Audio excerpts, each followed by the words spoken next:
Very good morning children, welcome to today's biology class. And today's class we are going to study about the vegetative propagation, and the second topic is tissue culture, and the third one is artificial methods. Okay, let's come into this vegetative propagation.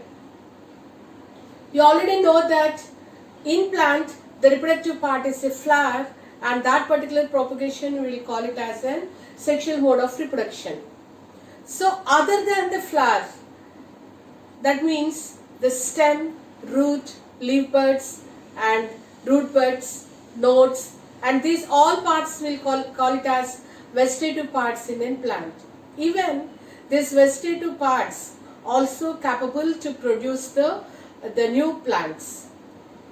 Okay, that is that particular propagation we will call it as a vegetative propagation.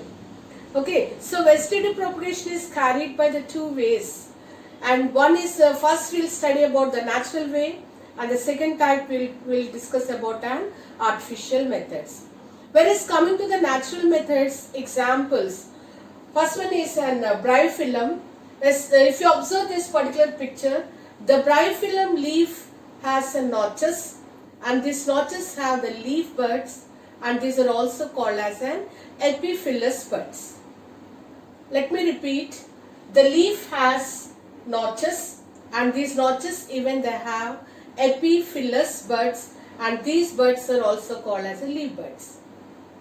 Okay, whenever this bryophyllum leaf, it's there in that aerial itself, and these buds they have the capacity to produces the younger plant of the same, just like as how the mother plant is there.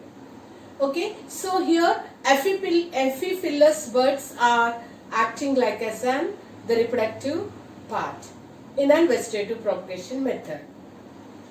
The second example is potato. If you look at the picture, the potato has scar-like structure. That scar will call it as an eye region, and this eye region has axillary buds, and these axillary buds they have the capacity to develop like as a new plant in a potato. Okay, and the third one, grass plants. Look this particular picture children. The grass has the nodes. From the node a tubular part is developing. That tubular part will call it as an internode. This internode ends with again the node region. From that node region, new grass plant it will be comes or it grows. That is the reason grass, if you try to pluck the grass plant, if you pluck the one plant, all the internode connected grass plants will also come out. That's the reason these are called as runners. The grass plants are the best example to stop the soil erosion, especially in beach areas and where the soil is eroding more. Okay, if you plant this, the grass plants, grass holds the soil more, and to some extent it can stop the soil erosion. So, in grass plants, the vegetative part is here, node, and this nodal part will get a new grass plants. Okay, and the fourth one is a curry leaf plants. If you look at these curry leaf plants, in our garden, if you have one curry leaf plant, and the roots will be scattered all over the garden or the entire garden or around our compound wall, and then we can see many curry leaf plants they will grow. Of course, even this curry leaf plant can produce the flowers, and flowers will be changes like the seed, and through seed also and we'll get an curry leaf plants. Two ways this plant has the capacity to propagate its generation. One is by the flowers, and the second method it will be the curry leaf plant. The root has root buds, and through these root buds and other plants they will develop. One more example is a carrot. If you look to the carrot, and carrot also the root has a root buds, and these root buds have the capacity to produce another carrot plant. The last one is in banana. If you look at this, the banana, and one more example is there in the chamanti plant also. Banana as well as the chamanti plants Okay, look this particular picture, the banana. Around the mother banana plant, we'll see the small daughter banana plants will also develop. How it is possible to get this angowans? The lower region of this banana plant under the soil, they develop the special system that they are called as a suckers. And these suckers, they'll come above the soil, is like this. If the plant is here, and so the horizontal, the roots are different. These are all the root, and this is called as a sucker specially, and this sucker, it comes aerial and it produces the other banana plant. Okay, so these are the natural methods for the propagation of the plant in vegetatively, other than the reproductive part, that is the flower. Okay, is it clear, children? Yes. So that is about the vegetative propagation. And the next topic what you are going to learn here, it is a tissue culture. Let me say about what is a tissue culture. The tissue culture is nothing but the ability of a plant to develop from the single cell to whole plant. Otherwise, we can also say like this: the ability to get the whole plant from the single cell under a proper appropriate conditions, we'll call it as a tissue culture. Just look this particular picture. Children, in the tissue culture, what are the terminologies you have to learn here? It is, one is a callus and the second one is an explant.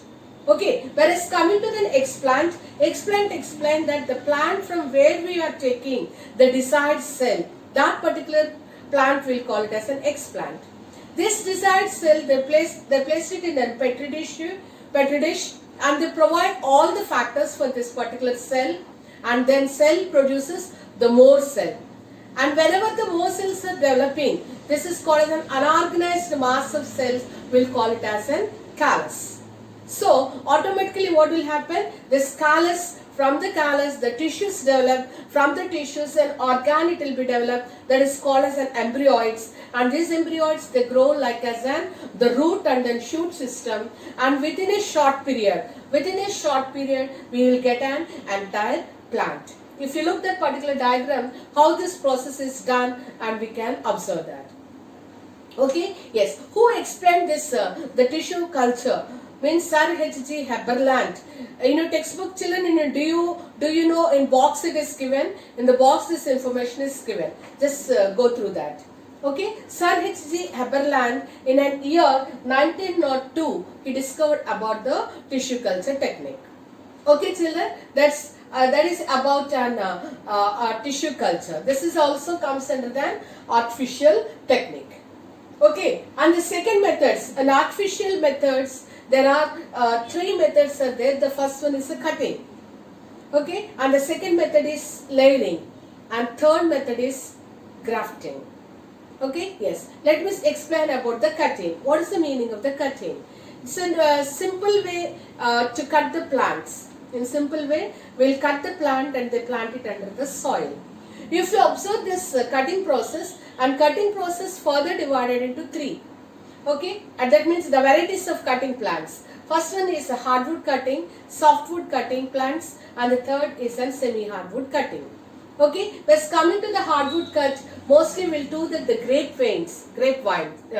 grapevine tree climber. Okay, in the grape plants, the stem is so hard, and they'll prune what is that called as twigs, and they cut it. So whatever plant and whichever variety it is, while you are cutting, we have to take an precaution that below the nodal region or above the nodal region we have to cut. Why you are cutting in that particular regions means that is the region where the meristematic cells are present, and they are nothing but the zone of elongation cells will be present. So when you cut that particular plant, example for the hardwood is the grapevine. Just if we have look at that particular picture, we'll see that the grapevine stem twigs, they will cut it, and below this nodal region or above the nodal region, and so they plant under the soil. So obviously when you provide the water, and then automatically this separated part, the part from the main plant, it gets roots, and then it will develop. Okay, yes, hardwood cutting example is a grapevine, and softwood cutting example is an aster, and semi-hardwood cutting example is an jasmine. If you look these three pictures, it will be clear for you how they are doing this cutting process. Okay, so the second method is a layering. Whereas coming to the layering we can say the definition is like this. So when the stems are attached to the plant itself, and we can do this technique, that particular techniques we'll call it as a layering technique. Okay, in the layering technique again there are two methods. One is an air layering and the second one is a ground layering. Look this children, air layering picture.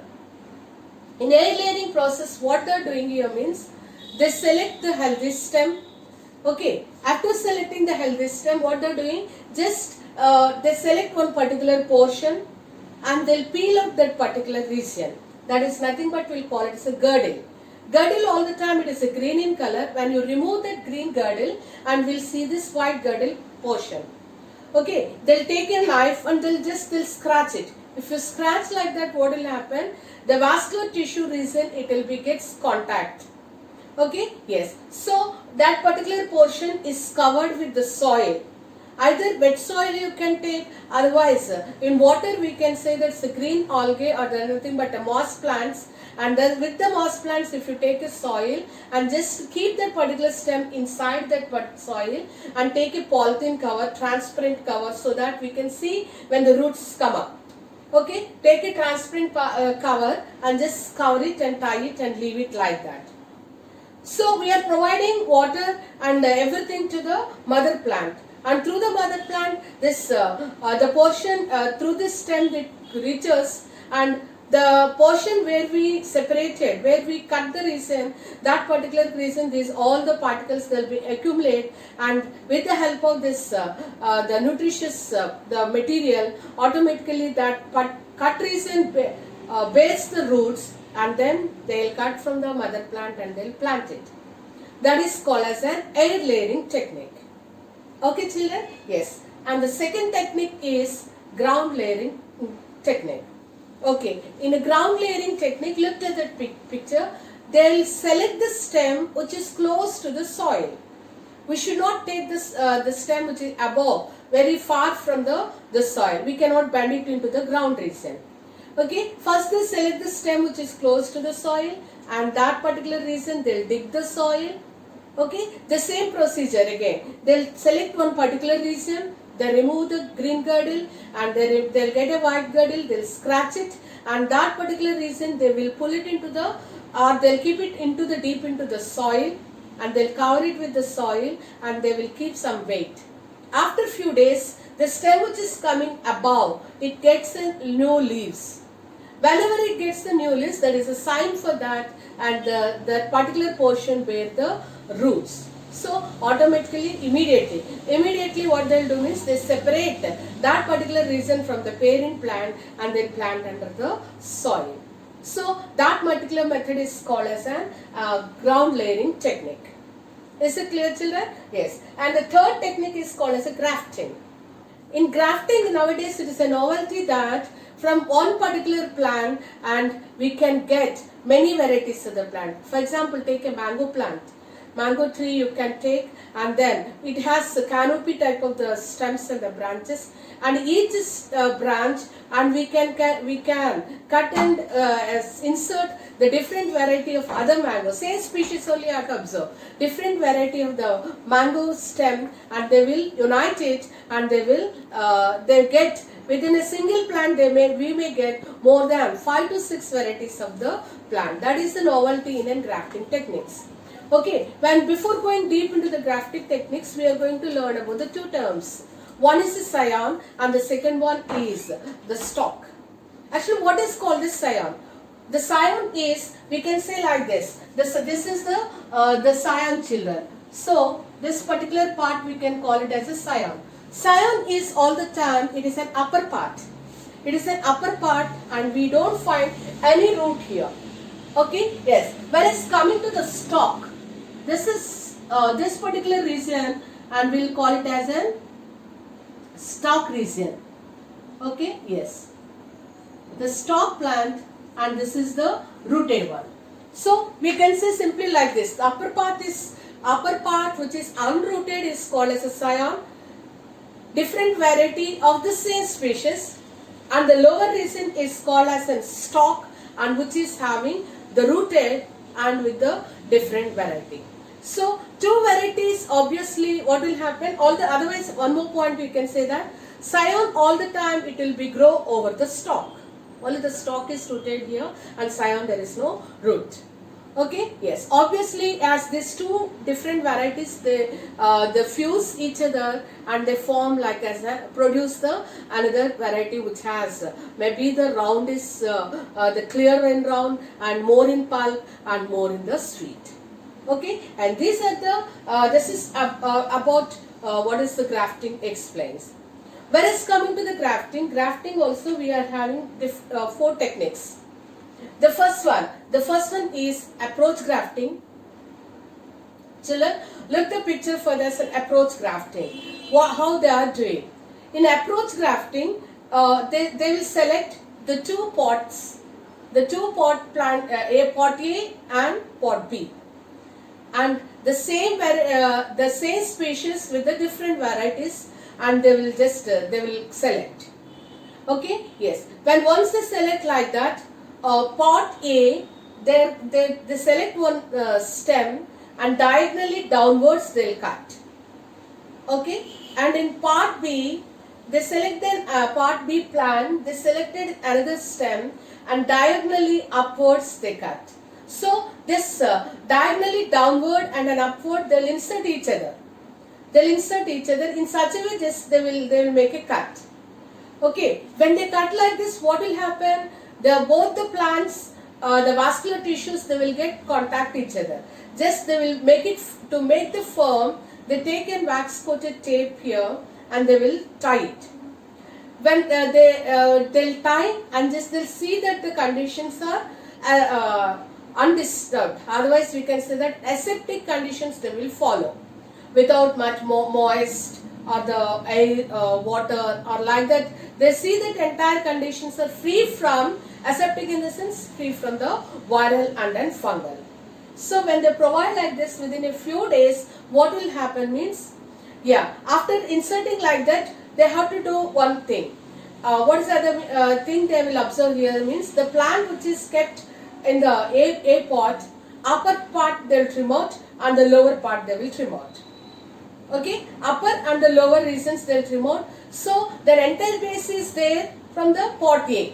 From the pot B, diagonally upwards and diagonally downwards they will cut it, and so, and then the stem which is based on the pot A, and it will be developed. When once it start giving the leaves, that is a sign for that, and that particular portion it's united and it produces the branched stems and the branches. So that particular technique is called as an approach grafting. They'll make the two stems to be approach each other like this. They'll cut the scars like this and they'll approach it. Okay, and the next method is the cleft grafting. In cleft grafting, what they'll do means, yes, they like this. They'll take it two stems separate. Just look this particular picture, children. One is the stalk is rooted here, and with a sharp knife, V-shaped cut they will do. Okay, they'll take a scion of another plant stem, and they will cut the two edges, they'll chop the two edges and they'll insert it. Okay, yes, if you look the pictures it will be clear that they'll insert it. Okay, now only the stalk is rooted here. They took the they take a wax coated ribbon and they'll tie it firmly over the stalk, and this scion it will grow. Okay, that is called as an cleft grafting. In tongue grafting, just like in an approach grafting, how they did, they cut the slices, I said, no, they brought the two closer. So in tongue grafting, diagonally downwards, diagonally up, yes. Just look, the third picture is an tongue grafting. Look at that particular picture, it is clear for you. Diagonally downwards of the pot A and the pot B diagonally upwards, and they will insert each other, and they take a wax coated ribbon and they tie it, and they remove other pot B plant upper parts and the lower part, and the pot B stem it will be grow over the pot A, that is called as an tongue grafting. The last technique is bud grafting.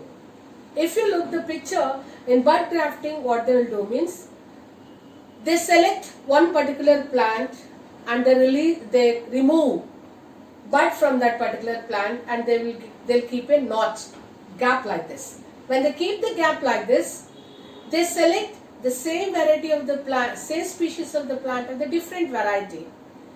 That particular plant, they take out from the stem, and they will insert the place where they remove the bud in the pot A, and they'll keep in that, and they tie the bud with a wax coated, and they'll allow them to grow it. When they allow them to grow it a few days, and this bud has capacity to produce the leaves, and the leaves will be signed for where the bud is fuses with the pot A plant. Okay children, these are the few techniques people use, they'll observe in an what is it called, a horticulture techniques, we can say that, where the vegetable plants and the gardening, the mango and the sapota nurseries, in the nurseries, and the people will follow this particular techniques, and they will try to propagate the plants more and more. Okay, so children, that is about the today's class. Let me just recollect what are the points we learned today. Okay, I explained about the vegetative propagation natural steps, I said, and next we discussed about what is called as a tissue culture. This is the first method in an artificial technique, and the next I explained about 3 artificial methods. We discussed about the cutting, and the cutting as followed by cutting. Second one is a layering, and the third one is an grafting. Okay children, that's all for today. Stay safe at home. I'll forward the key points. Please write these points in an CW. Okay children, bye.